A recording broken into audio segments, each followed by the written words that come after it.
गर्भावस्था एक खूबसूरत अनुभव है, लेकिन इसके साथ कई शारीरिक और मानसिक चुनौतियां भी आती हैं।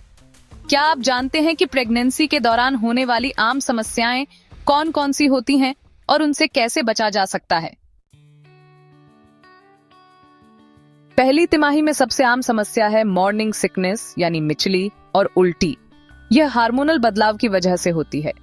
यह आमतौर पर 12 से 14 हफ्ते के बाद अपने आप कम हो जाती है। आइए समझते हैं गर्भावस्था के दौरान उल्टी का मुख्य कारण क्या है। पहला वजह है गर्भावस्था के दौरान शरीर में ह्यूमन कोरियोनिक गोनाडोट्रोपिन हार्मोन, जो भ्रूण के विकास और प्लेसेंटा के निर्माण में महत्वपूर्ण भूमिका निभाता है, तथा प्रोजेस्टेरोन व एस्ट्रोजन हार्मोन, जो गर्भावस्था के दौरान कई शारीरिक परिवर्तनों को नियंत्रित करता है, के स्तर में अचानक से वृद्धि हो जाती है, जिससे कुछ महिलाओं में उल्टी और मिचली की समस्या हो सकती है। दूसरा वजह है हार्मोन प्रोजेस्टेरोन अक्सर पेट और छोटी और बड़ी आंतों में पाचन को शिथिल और धीमा कर देता है। जैसे जैसे गर्भाशय बढ़ता है, यह पेट और आंतों पर दबाव डालता है, जिससे पाचन धीमा हो जाता है और उल्टी की समस्या बढ़ जाती है। तीसरा वजह है गर्भावस्था के दौरान महिलाओं में तनाव और एंजाइटी का स्तर बढ़ सकता है, जो उल्टी की समस्या को और भी बढ़ा सकता है। और चौथा वजह है गर्भावस्था के दौरान कुछ महिलाओं में गंध के प्रति संवेदनशीलता बढ़ जाती है, जिससे उन्हें कुछ विशेष गंधों से मिचली और उल्टी हो सकती है। ध्यान रखें, उल्टी गर्भावस्था का एक सामान्य लक्षण है और यह ज्यादातर महिलाओं में पहले 3 महीनों में होती है। हालांकि यदि उल्टी बहुत अधिक या लगातार हो रही है तो डॉक्टर से सलाह जरूर लेना चाहिए। दिन भर थोड़ा थोड़ा खाएं, खुद को भूखा न रखें, भरपूर आराम करें। तनाव और थकान से मॉर्निंग सिकनेस बढ़ सकती है। सूखे और कम वसा वाले खाद्य पदार्थों का चयन करें। अदरक मतली को कम करने में मदद कर सकता है। आप अदरक की चाय या अदरक की कैंडी का सेवन कर सकते हैं। अदरक लॉलीपॉप या अदरक के टुकड़े पानी में उबालकर पीने से भी राहत मिल सकती है। खूब सारा तरल पदार्थ पिएं, खासकर पानी। पुदीने की चाय या पुदीने की पत्तियां सूंघने या चबाने से भी राहत मिल सकती है। नींबू का रस या नींबू की खुशबू सूंघने से उल्टी जैसी समस्या में राहत मिल सकती है। कैफीन युक्त पेय पदार्थों जैसे कि कॉफी, चाय, शीतल पेय से बचें, क्योंकि कैफीन एक उत्तेजक है जो रक्तचाप और हृदय गति को बढ़ा सकता है। यह नींद को भी प्रभावित कर सकता है और मॉर्निंग सिकनेस को और भी बढ़ा सकता है। और सबसे जरूरी, डॉक्टर द्वारा बताए गए सप्लीमेंट्स लें। Vitamin B6 supplement morning sickness को कम कर सकता है। डॉक्सिलामाइन, यह एक दवा है जो मॉर्निंग सिकनेस के लक्षणों को कम करने में मदद कर सकती है। यदि लक्षण गंभीर हों और उनमें सुधार नहीं हो रहा है तो डॉक्टर से सलाह लें। दूसरा चैलेंज है थकान और कमजोरी।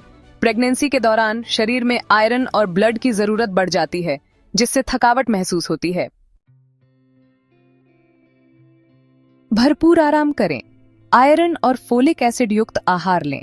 आयरन के लाभ: गर्भावस्था के दौरान पर्याप्त आयरन लाल रक्त कोशिकाओं की कमी एनीमिया को रोकने में मदद करता है, जो मां और बच्चे दोनों के लिए हानिकारक हो सकता है। मांस, मछली और चिकन आयरन के अच्छे स्रोत हैं। बीन्स और दालें, चने, राजमा और दालें आयरन और फोलिक एसिड दोनों का अच्छा स्रोत हैं। हरी सब्जियां, पालक, हरी बीन्स और ब्रोकली जैसे खाद्य पदार्थ आयरन से भरपूर होते हैं। सूखे मेवे और बीज आपके आयरन सेवन में योगदान कर सकते हैं।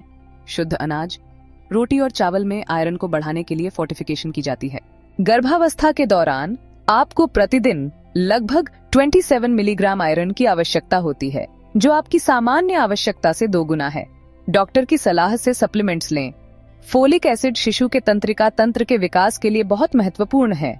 यह न्यूरल ट्यूब दोषों जैसे स्पाइना बिफिडा को रोकने में मदद करता है, जो मस्तिष्क और रीढ़ की हड्डी के विकास से संबंधित जन्मजात दोष हैं।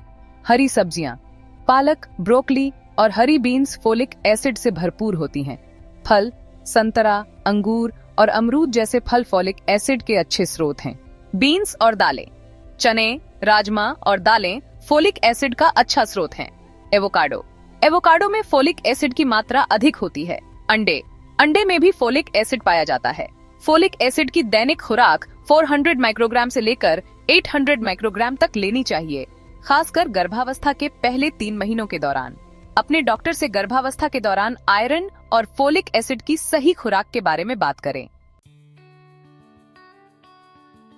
तीसरा चैलेंज है कमर और पीठ दर्द।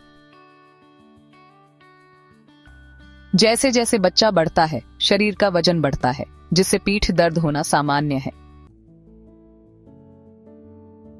सीधे बैठने की आदत डालें, हल्के योगासन करें और गर्म पानी से सिकाई करें।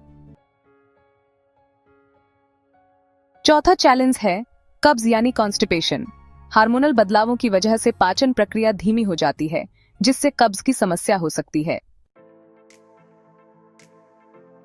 फाइबर युक्त भोजन लें, खूब पानी पिएं और रोजाना हल्की फुल्की वॉक करें। पांचवा चैलेंज है सूजन। पैरों और हाथों में सूजन आम बात है, खासकर आखिरी महीनों में। पैरों को ऊंचा रखें, बहुत देर तक खड़े न रहें, नमक की मात्रा कम करें। छठवां चैलेंज है ब्लड प्रेशर और शुगर। कुछ महिलाओं को प्रेगनेंसी के दौरान हाई बीपी या जेस्टेशनल डायबिटीज हो सकती है। ये दोनों मां और बच्चे के लिए खतरा पैदा कर सकते हैं। नियमित चेकअप कराएं, हेल्दी डाइट लें, डॉक्टर की बताई दवाइयां लें। सातवां चैलेंज है तनाव और मूड स्विंग्स। गर्भावस्था के दौरान हार्मोनल परिवर्तन, थकान और चिंता के कारण भावनात्मक उतार चढ़ाव हो सकते हैं, लेकिन ज्यादा तनाव बच्चे पर असर डाल सकता है। तनाव और मूड स्विंग्स बहुत आम हैं। परिवार से बात करें, मेडिटेशन और म्यूजिक थेरेपी अपनाएं। जरूरत पड़े तो काउंसलिंग लें। गर्भावस्था के दौरान नींद की कमी भी मूड स्विंग का कारण बन सकती है। पर्याप्त नींद लेना मूड को सुधारने में मदद कर सकता है, चाहे आप 12 हफ्ते की प्रेगनेंसी में हो या फिर 25 हफ्ते की, इस बात से कोई फर्क नहीं पड़ता। अगर आपको इनमें से कोई भी समस्या महसूस हो तो तुरंत डॉक्टर से संपर्क करें। पहला, अगर ब्लीडिंग या स्पॉटिंग की दिक्कत 1 दिन से ज्यादा रहे या फिर ब्लीडिंग ज्यादा हो और साथ में पेट दर्द भी हो रहा हो तो इस लक्षण की अनदेखी ना करें और तुरंत डॉक्टर के पास जाएं। दूसरा, पेट दर्द को नजरअंदाज न करें, क्योंकि ये मिसकैरेज, समय से पूर्व प्रसव या किसी और गंभीर स्थिति का संकेत भी हो सकता है। तीसरा, चेहरे पर सूजन के साथ अगर सिर में भी दर्द हो रहा हो, पेट में गैस का दर्द हो रहा हो, चक्कर आ रहे हों, देखने में परेशान हो, तो ये सारे लक्षण प्रीक्लैम्सिया बीमारी के हो सकते हैं। तुरंत डॉक्टर से संपर्क करें। चौथा, प्रेगनेंसी के दौरान स्किन में खिंचाव और ड्राइनेस की वजह से खुजली और रैशेज होना आम बात है। अगर आपको क्रीम लगाने के बाद भी शरीर में सभी जगह बहुत ज्यादा खुजली हो रही हो तो तुरंत गायनेकोलॉजिस्ट से संपर्क करें। यह प्रेगनेंसी के दौरान होने वाली लिवर से जुड़ी रेयर बीमारी कोलेस्टेसिस हो सकती है। पांचवा, सुबह थकान और चक्कर की वजह से सब कुछ धुंधला दिखने की समस्या लंबे समय तक जारी रहे और साथ में सूजन, पेट में दर्द, सिर दर्द और वेट गेन जैसे लक्षण दिखें तो डॉक्टर को बताएं। ये प्रीक्लैम्पसिया या प्रेगनेंसी के दौरान होने वाली डायबिटीज या दोनों के संकेत हो सकते हैं। छठा, बुखार को हल्के में लेने की बजाय अगर 100 डिग्री फ़ारेनहाइट से ज्यादा बुखार हो तो तुरंत डॉक्टर से बात करें। अपने मन से प्रेगनेंसी के दौरान किसी भी तरह की कोई दवा न खाएं। सातवां, अगर आपको कभी भी महसूस हो कि बच्चा आम दिनों की तुलना में कम मूवमेंट कर रहा है या बच्चे की मूवमेंट को आप महसूस नहीं कर पा रही हैं, तो इस बात को भी हल्के में लेने की बजाय तुरंत डॉक्टर से संपर्क करें। आमतौर पर 2 घंटे के दौरान बच्चे की कम से कम 10 मूवमेंट जरूर होनी चाहिए। आठवां, गर्भावस्था के दौरान कैल्शियम की कमी से मां में ऑस्टियोपोरोसिस, हड्डियों के कमजोर होने की स्थिति का खतरा बढ़ सकता है।